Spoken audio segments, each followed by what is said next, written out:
Well, in a sense, this is your first day in class. Yeah, yeah, it's sort of different, I know. Working online, and we will work together to try to figure things out as we go. And I hope you're going to find yourself having a really good time while you learn something, and also that you're able to find yourself doing some good in the world, along with learning about writing and about academic writing and all that. Um, the first unit, and I really want to talk about that to give you some background. You'll find everything in the syllabus and the assignment. I want to talk about the assignments a little bit and about the purpose of the unit and what we're really working on. First of all, it's about the orientation to college life, and it's about medical humanities. And all this has something to do with your academic life and learning to do research and integrate texts of others into your own writing. Much of what you're going to be doing is reading and responding to others, thinking about what that means to you, and applying it then to particular situations. And those are usually the best kind of writing situations, so I hope it's going to work out well for you. And so if you kind of follow the idea of, well, I want to get to know something well enough to write about it a little bit and think about it, and I want to include others through their writings in my own writing, and I want to explain what that means to me, and it might mean to others as well. So the first things you're going to be doing is reading Huskies Write, and I know those of you who are taking this course who have already been at the university for a while, or a university for a while, will not find the particular information about college life. I think you'll find it interesting. You'll confirm a lot of things. You'll find resources you thought you may not have. For those of you who this is the first time you're with us, and the first class you're taking, you'll find that it's very useful in understanding the resources available to you, the kind of expectations that people have about you and your expectations with them. So I'm pretty glad that we're using this book.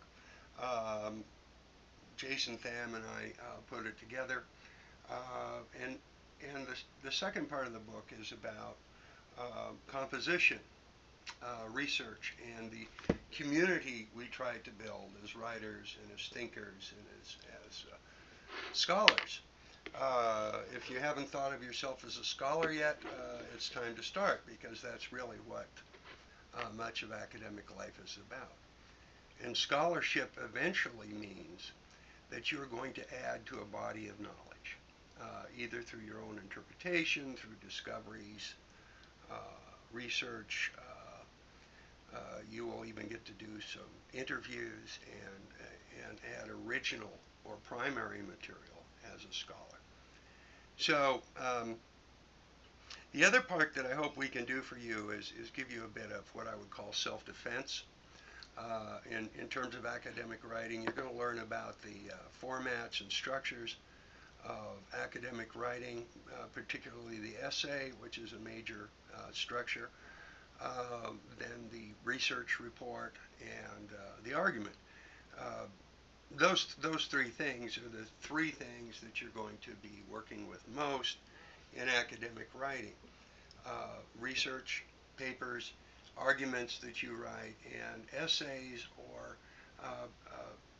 writings in which you write about your own sense of meaning in what you find. So, that having been said, this book, you can get it online, or you can get it in the library. I wonder if this is going to show up backwards for you.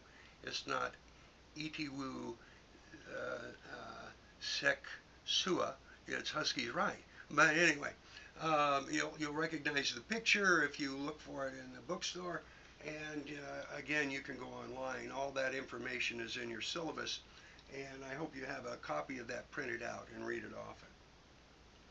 So there's an open book test for Huskies Write, and I just wanted to have you read it for the next 2 or 3 weeks and complete that test. The way I would do it is simply take the open book test and read and mark as you go through, because it's set up chronologically, so the questions follow the pattern. They don't skip. So the first question has to do with the first part of the book, blah blah blah, on and on. And it's a pretty easy way to read the book and get through the text and the test all together. So that's my recommendation on how to do that. And once you're through with that, we'll be talking and discussing about Huskies Write a little bit on your discussion page on D2L. Secondly, you're going to be writing a definition essay, and that definition has to do with the medical humanities, and it's in the context of survivors and what it is to survive illness, injury, or trauma, and what does medical humanities have to do with that. You may wonder, what am I doing medical humanities for? Well, there's a couple of reasons. One is it's an area that we have a lot of information that will be helpful. It crosses over into all the disciplines that you're interested in, everything from the humanities like history or anthropology or art or music to science through the medical field. So it gives you a broad range of things to write about that focus on interests you may have personally. As 198, there's literature to read.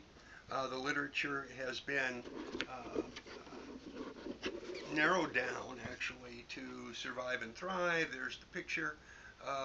Again, you can get this online or in the bookstore, the St. Cloud State Bookstore, and there's a digital version online that you can use, and you'll find it as a reference point and a point of context for a lot of the writing we do.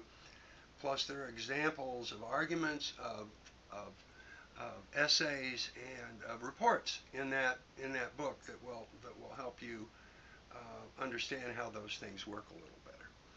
So the main thing during the first 2 or 3 weeks is to become familiar with the material, to get oriented to the idea of how composition works and medical humanities, and it will give you an opportunity to demonstrate where it is in your writing. The first paper, when you put it in your Dropbox, is going to be very I'll be looking at it as sort of an analytic tool to think about your writing, to think about where we need to go next. In terms of the class process and what's going on, that's pretty well described in both the orientation, and I hope you check out the orientation with pictures on D2L, as well as your syllabus. It's important to read those materials to understand the context in which we're working so that you can proceed. In terms of an online class, I would suggest you don't try to do it all the last week. It may be self-paced, but the syllabus is kind of set up to help you move along at a regular pace. Too many people wait till the last minute and then think they can cram everything in. It's not that easy. There's a lot of thinking and working on this. So I hope to hear from you in the discussion part of your D2L, as well as we'll be emailing, we'll be carrying on discussions. And remember that we can also do video conferencing, and if you're on campus, we can probably meet up for a cup of coffee and talk as well. So please read the assignment, the syllabus, and I'll let you get started. I'm really looking forward to this year and what we're going to be doing.